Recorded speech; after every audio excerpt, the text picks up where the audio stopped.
Jinonyo katanya tatamong di dalam bulan Zulhijjah.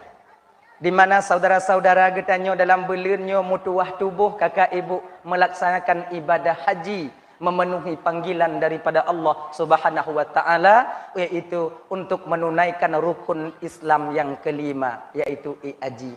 Mudah-mudahan saudara tanyo yang kamu tuah tubuh lupa udana suci. Mudah-mudahan saudara getanyo yang kalupah kedih abang luntuan ban Bandung. Kamu doa berlepah gujak, berlepah guo dan membawa pulang haji yang mabrur, haji yang diterima oleh Allah. Akak luntuan abang luntuan malamnya. Nah yang kamu tuah tubuh kadang dipanggil tahun depan untuk melaksanakan haji. Atau bulan uke untuk melaksanakan umrah. Sampai kita menemukan undangan daripada Allah. Yang mudah-mudahan untuk jid ke ilime. Cuplikan kecil. Jid kerenungan biuk bagi getanyo. Untuk melakukan ibadah. Iaitu ibadah umrah ataupun haji di masa yang akan datang. Ibu bapa dan tuan-tuan Bandung yang dimuliakan oleh Allah Subhanahu wa taala. Haji adalah ibadah yang paling dicintai oleh Allah. Rasul itu pernah berkata, Al-hajjul mabruru laisa jaza illal jannah.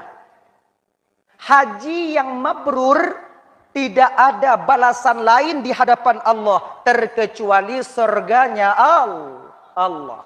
Haji yang mabrur, haji yang diterima oleh Allah, umrah juga demikian. Tidak ada balasan lain di hadapan Allah kecuali surga yang akan menanti orang yang mendapatkan haji mabrur ketika hidup di dunianya. Kemudian dalam tanya melaksanakan ibadah haji. Nyoba abang tuan Bandung abang kakak. Nyo kadang bulan uke ja umrah, bulan uke nyo singoh berangkat ke tanah suci. Perlu kita sadari bahwa untuk berangkat ke tanah suci tidak cukup modal tanyo cuman sebatas uang. Hansip modal tanya bang kakak lentuan ban Bandung untuk daftar umrah. Kemudian na belanja aja. Tak cukup. Pakon. Karena na sesuatu yang lebih penting. Yang kita persiapkan sebelum tanya berangkat utana suci. Dan ino digampung mesti kita menempanya dengan baik. Tuh. Yaitu kesabaran.